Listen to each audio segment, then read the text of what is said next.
السلام علیکم ورحمۃ اللہ وبرکاتہ۔ الحمدللہ رب العالمین والصلاة والسلام علی سید المرسلین وعلی آلہ وصحبہ وازواجہ وذریاتہ اجمعین، اما بعد فاعوذ باللہ من الشیطان الرجیم، بسم اللہ الرحمن الرحیم۔ محترم سامعین، آج کا جو میرا عنوان ہے وہ اہل بیت کے تعلق سے ہے۔ اہل بیت کی فضیلت سے تو ہر کوئی آشنا ہے، ان کے مناقب، ان کے فضائل کے تعلق سے اکثر و بیشتر جانتے ہی ہیں کہ ان کی فضیلت کا، ان کا مرتبہ کیا، وہ کتنے بلند مرتبے کے حامل ہیں۔ یہاں جو سمجھنے والی چیز ہے وہ یہ ہے کہ اہل بیت میں شامل کون کون سے حضرات ہیں، کتنے افراد ہیں جو اہل بیت میں شامل ہیں، کنہیں اہل بیت کہا جاتا ہے۔ آج کل یہ ایک عام سا ہو چکا ہے، لوگوں کے ذہن فکر میں یہ بات ڈال دی گئی ہے کہ اہل بیت سے مراد صرف اور صرف وہ 4 مقدس ہستیاں ہیں جنہیں اہل بیت کہا جاتا ہے۔ وہ مقدس ہستیاں کون کون سی ہیں؟ حضرت مولا کائنات حضرت فاطمہ الزہرا رضی اللہ عنہا اور حسنین کریمین رضی اللہ عنہم، اور ان چاروں ہستیوں کو لے کر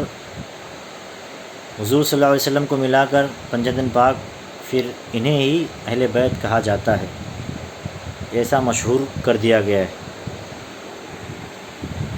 اور ان کے شان میں جو آیت کریمہ نازل ہوئی ہے، آیت تطہیر، سورہ احزاب کی آیت نمبر 33، اس میں رب تعالیٰ کا ارشاد ہے، جسے آیت تطہیر کہا جاتا ہے، انما یرید اللہ لیذھب عنکم الرجس اہل البیت ویطہرکم تطہیرا، جس کا مفہوم یہ ہے کہ رب تعالیٰ، اے نبی کے گھر والوں، رب تعالیٰ تم سے رجس و ناپاکی کو دور فرما کر تمہیں مکمل طہارت سے نوازنے کا ارادہ رکھتا ہے۔ اس آیت کریمہ کو آیت تطہیر کہا جاتا ہے، اور اسی آیت کریمہ سے اہل بیت کی فضیلت کو ثابت کیا جاتا ہے۔ لیکن یہاں پر جو مسئلہ ہے وہ یہ ہے کہ اس میں جو اہل بیت کہا گیا ہے، اس آیت میں جو اہل بیت کہا گیا ہے، اس سے مراد کون ہے، کون کون سے حضرات ہیں، کن کی شان میں آیت کریمہ نازل ہوئی ہے۔ تو اگر اس کو سمجھنا ہے تو اس سے پہلے یہ سمجھنا ہوگا کہ اس آیت سے پہلے کی جو آیت ہے اور اس کے بعد کی جو آیت ہے،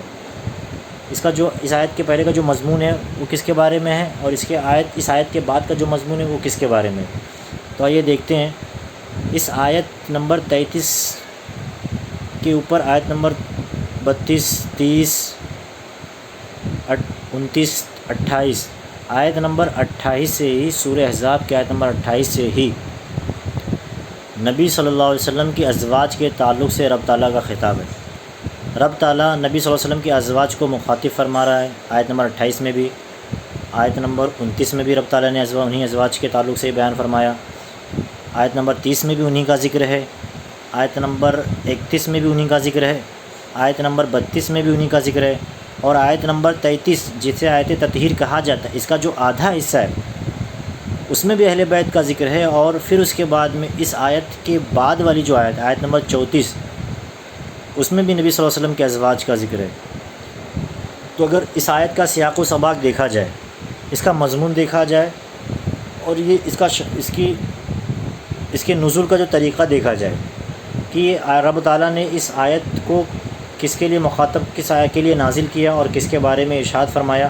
تو اگر اس کا مضمون دیکھا جائے تو شروع سے لے کر آیت نمبر 28 سے لے کر آیت نمبر 34 تک اگر اسے مطالعہ کریں، پڑھیں، سمجھیں تو صاف صاف نظر آتا ہے کہ یہ جو ہے اس آیت تطہیر، یہ خاص کر ازواج مطہرات کے تعلق سے ہی نازل ہوئی ہیں، کیونکہ آیت نمبر 28 سے لے کر آیت نمبر 34 تک میں ازواج مطہرات کا ہی بیان ہے، انہی کا ذکر ہے، رب تعالیٰ انہی سے مخاطب ہے۔ تو یہ کیسے ممکن ہو کہ بیان انہی کے بارے میں ہو رہا ہو، اور سیاق بھی انہی کے تعلق سے ہو، سباق بھی انہی کے تعلق سے ہو،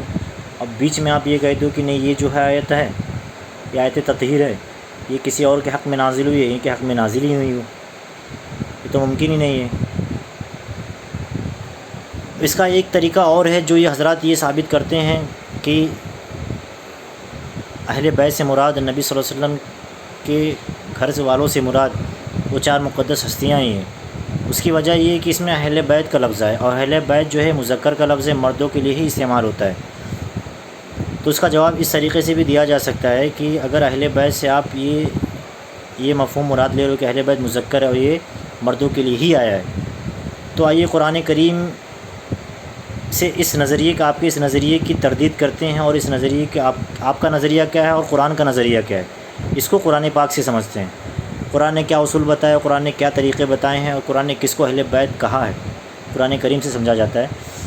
قرآن کریم کی آیت نمبر سورہ قصص کی آیت نمبر 12 ہے۔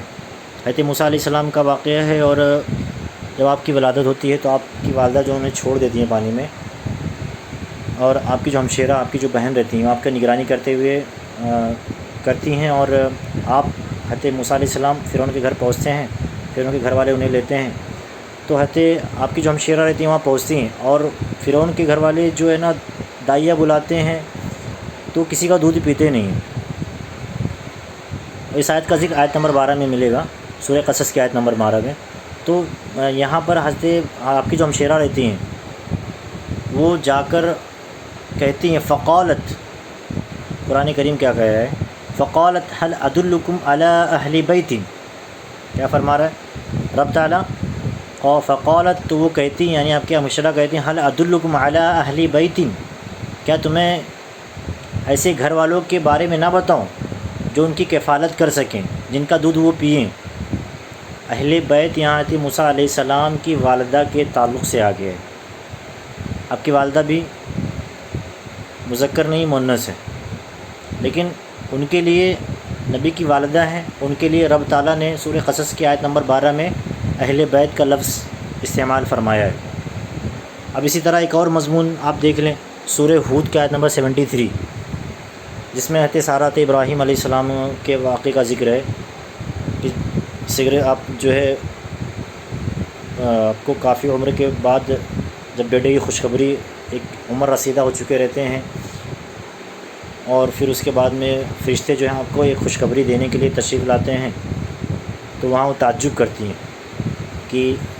اس عمر میں بیٹا تو ممکن نہیں، تو تعجب، تو وہاں پہ جو ذکر کیا گیا، قالو، فرشتے کہتے ہیں، اتعجبین من امر اللہ، کیا تم رب تعالیٰ کے حکم کے بارے میں تعجب کرتی ہو، رحمۃ اللہ وبرکاتہ علی اہل بیت، رحمۃ اللہ وبرکاتہ علیکم اہل البیت، سورہ ہود کی آیت نمبر 73۔ یہاں حضرت سارہ کو علیکم کا لفظ آیا، حضرت سارہ بھی اس میں شامل ہیں، اور حضرت ابراہیم علیہ السلام بھی اس اہل بیت میں شامل ہے۔ نبی صلی اللہ علیہ وسلم تعجب کرنے والے کون تھے، لیکن یہاں پر زیادہ اہل بیت کا اشارہ کس کی طرف گیا، حضرت سارہ، کیونکہ تعجب وہی کرتی ہیں، تو انہی کے بارے میں آیا کہ اتعجبین،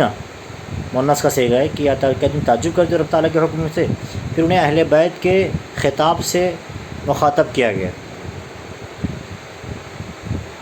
رحمۃ اللہ وبرکاتہ علیکم اہل البیت، حضرت سارہ کو کہا جا رہا ہے کہ تم پر اللہ کی رحمت اور برکتیں ہوں اے اہل بیت۔ اب قرآن کریم کی ان دو آیتوں سے یہ ثابت ہوتا ہے کہ نبی کی ازواج ہو، نبی کی زوجہ ہو، یا نبی کی والدہ ہوں، ان کے لیے اہل بیت کہا گیا ہے، کہا جا سکتا ہے۔ جب نبی حضرت موسیٰ علیہ السلام کی والدہ کے لیے اہل بیت کا لفظ آ سکتا ہے، اور حضرت سارہ کے لیے اہل بیت کا لفظ آ سکتا ہے، تو نبی صلی اللہ علیہ وسلم کی ازواج مطہرات کے لیے اہل بیت کا لفظ کیوں نہیں؟ جبکہ مخاطب خطاب ہی سورہ آیت سیاق بھی وہی کہہ رہا ہے، سباق بھی وہی کہہ رہا ہے، آیت نمبر 28 سے لے کر آیت نمبر 34 تک، بیچ میں آیت تطہیر ہے، ازواج مطہرات کے تعلق سے رب تعالیٰ ارشاد فرما، انہی سے مخاطب، انہی سے بیان کر رہا ہے، تو اگر ان کو ہی چھوڑ کے انہی کو چھوڑ دیں گے آپ، تو یہ تو قرآن کریم کے طریقے، اس کے منہج اور اس کے اصول اور اس کے نظریے کے بالکل خلاف ہو جائے گا۔ تو قرآن کریم سے یہ بات ثابت ہوئی کہ نبی صلی اللہ علیہ وسلم کی ازواج مطہرات بھی اہل بیت میں شامل ہیں، اور یہ جو ہیں یہ اولین حقدار ہیں اہل بیت کی فضیلت کے، کیونکہ جب مائیں گھر میں رہیں گی تو یہ اولادیں گھر میں ہوں گی، آپ ماؤں کو خارج کر دو گے تو اولادوں کو گھر میں رکھ کے کیا کرو گے؟ یہ تو قرآن کریم سے ثابت ہو گیا کہ قرآن کریم نے اہل بیت کی جو فضیلت ہے وہ ازواج مطہرات کو بھی دی ہے، نبی کے ازواج کو بھی عطا فرمایا ہے۔ تو ان پنجتن پاک کے ساتھ نبی کی ازواج بھی اہل بیت میں شامل ہیں۔ اور بھی کچھ مقدس ہستیاں ہیں، یہ تو قرآن کریم سے تھا. اب انشاءاللہ اگلی جو کلپ ہوگی اس کے اندر حدیث کریمہ سے صحیح مسلم صحیح بخاری کی حدیث سے ثابت کیا جائے گا کہ نبی صلی اللہ علیہ وسلم کے ازواج بھی اہل بیت میں ہیں، پیغمبر پاک بھی اہل بیت میں، اور بھی دیگر افراد ہیں جن کو اہل بیت کہا گیا ہے. وآخر دعوانا الحمدللہ رب العالمین. السلام علیکم.